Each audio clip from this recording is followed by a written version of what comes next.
Сегодня они на время оставили репетиции в театре, перенесли уроки в школе искусств, а вместо концертных костюмов надели официальный дресс-код.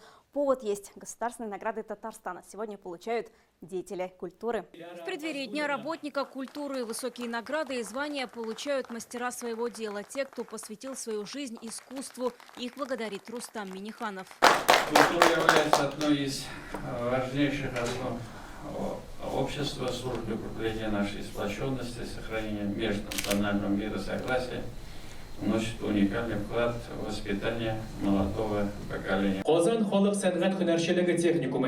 Медаль за доблестный труд вручают Раушане Саубановой. В сфере культуры она около 3 десятков лет. 13 из них учат студентов техникума художественным промыслом. Будет хороший стимул. У нас еще есть впереди много задач. Мы должны еще приучить, прививать наши культуры, традиции, наше будущему поколению, передать из поколения в поколение и сохранить наши народно-художественные промыслы.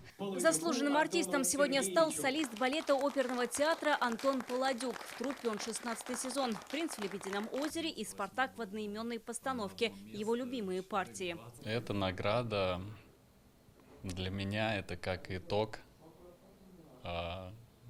какой-то за проделанную работу, за тяжелый труд, каждодневный, кропотливый труд. Динар Хуснуддинов в Альметьевском драмтеатре 12 лет. На сцене сыграл уже больше 50 ролей. Телезрителям он знакомый по роли в сериале ТНВ «Окшешекляр». Сегодня в родной театр он вернется заслуженным артистом Татарстана. Для меня, не побоюсь этого слова, быть актером – это мое все. Это моя жизнь.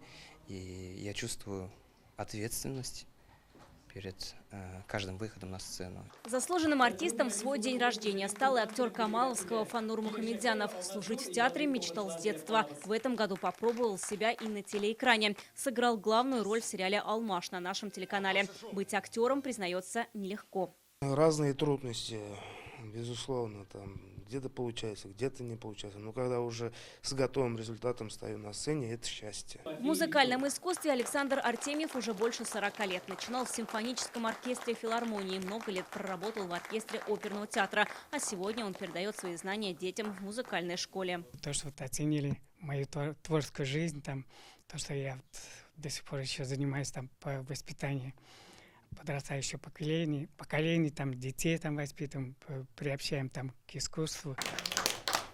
Аплодисменты, казалось, звучать не смолкая. Сегодня вручили 32 государственные награды республики. Это 32 истории, за которыми, как признается каждый, огромный труд и большая команда. Вероника Гайнудинова, Рамзиль Гарипов, ТНВ, Казань.